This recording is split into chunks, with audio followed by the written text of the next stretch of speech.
My name is Dwayne Rumsey, and I am going to talk to you about research design challenges that I face with my current topic. Before we start, I want to let you know that I have created a sign language interpretation of this PowerPoint. You should be able to click on the video and see a signed interpretation of this presentation. My research proposal is related to the effects that sign language interpreters have on the overall classroom dynamic in the post-secondary setting. This particular topic of educational interpreting, it is a challenge to find much material that's been written related to it. The following two books that are considered current in the profession, one is Best Practices in Educational Interpreting, the second edition, by Brenda Chafin-Seal, but that is over a decade old, dating back to 2004. And another book is Educational Interpreting, How It Can Succeed, edited by Elizabeth Winson, and that is also from 2004. So there's not much within the profession related to research in educational interpreting, period, but then even more scarce is research related to the post-secondary level of interpreting. Each of those books focus on the skill set of interpreters and or current best practices in educational interpreting, but those books do not explore my proposed topics of the effects of interpreters on the overall classroom dynamic.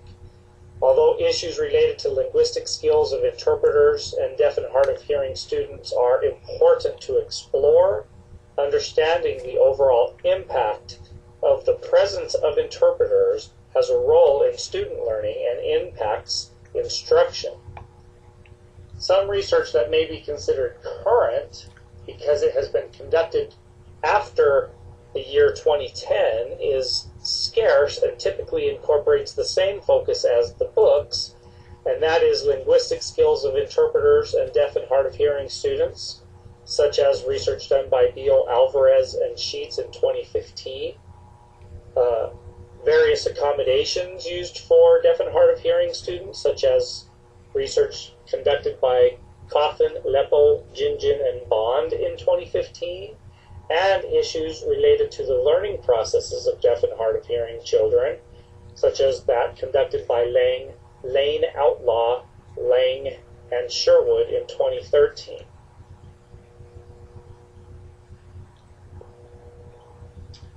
One big challenge when related to research is time.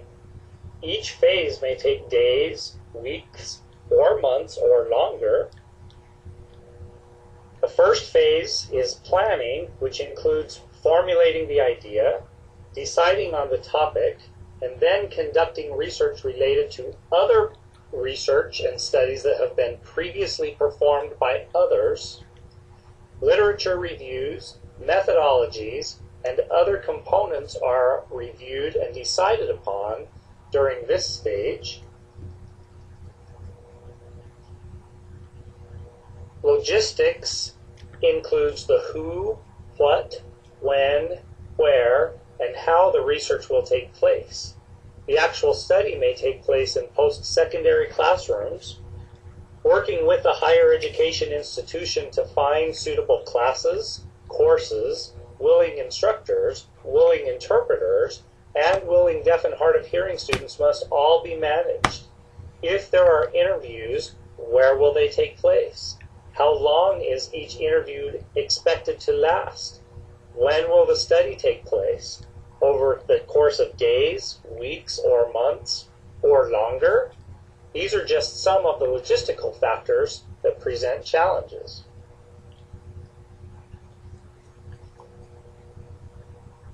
Data collection. Determining how the data will be collected and what data will be collected presents challenges as well. A challenge in conducting research is staying on target with and not letting new ideas or inspiration send the researchers on tangents until the project is complete. Data analysis and compilation. Compiling the qualitative and quantitative data is challenging. Analyzing the data with the original questions as the focus may present challenges when the data might lead to answering or other questions or posing new issues.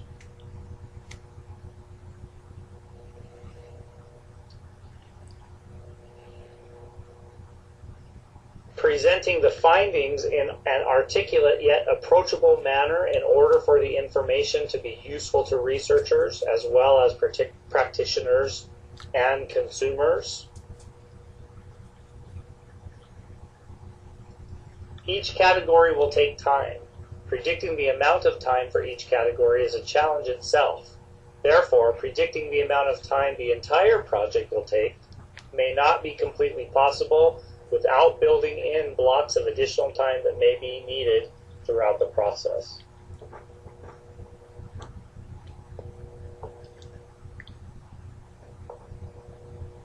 In comparing my proposal with a case study from New Zealand, my proposal is to understand the overall classroom dynamic when sign language interpreters are present.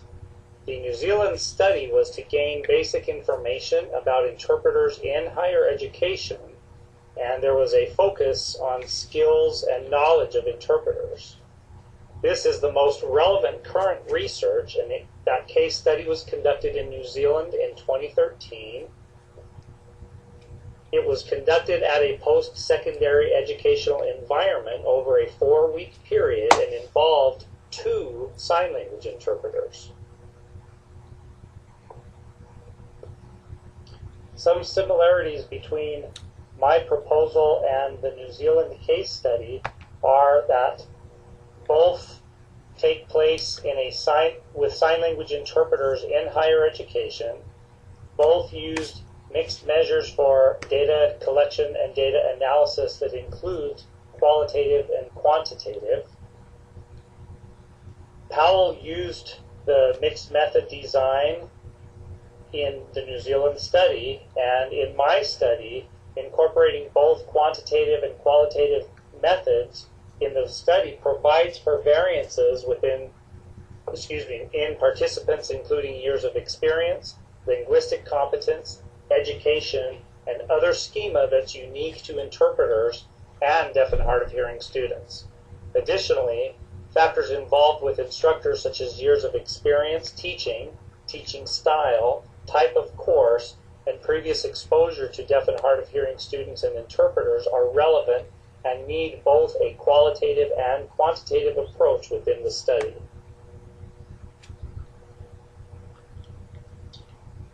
Some differences between my proposal and the New Zealand case study are in my proposal, the focus is on the presence of interpreters, as opposed to the New Zealand case study where the focus is on skill set and experience of interpreters. My proposal will incorporate participants that includes interpreters, instructors, deaf and hard of hearing students, and possibly hearing students, while the New Zealand case study included 2 interpreters. A significant difference is also related to the fact that in the United States, at many public post-secondary institutions, interpreters have been present since the implementation of PL 93-112, which is the Rehab Act of 1973, because the Department of Rehabilitation was able to refer deaf and hard of hearing persons to these institutions for employment-related training and expect that the institution would provide appropriate accommodations and services, including interpreters. You will find that referenced in Humphrey and Alcorn 2007. In California, most of the 113 community colleges provide some amount of interpreting services for deaf and hard of hearing students.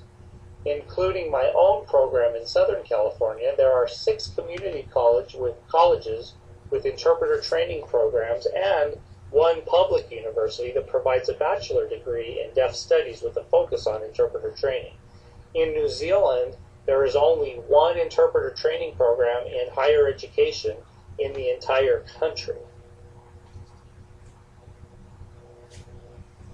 In the profession of sign language interpreting, ethics are high on the priority list, and in fact, in the NAD-RID Code of Professional Conduct, which you can see on the Registry of Interpreters for the Deaf's website, confidentiality is number one.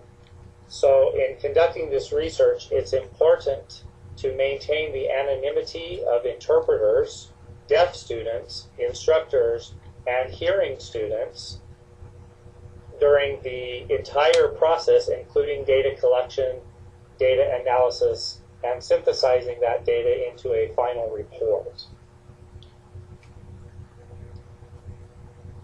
These are just some of the challenges faced in a research proposal, and specifically in my research proposal. I appreciate the opportunity to share about some of these challenges, and I look forward to any feedback that will help this process go smoothly and be an effective research project. This is a list of the resources used in this particular presentation. Thanks for watching, and have a great day.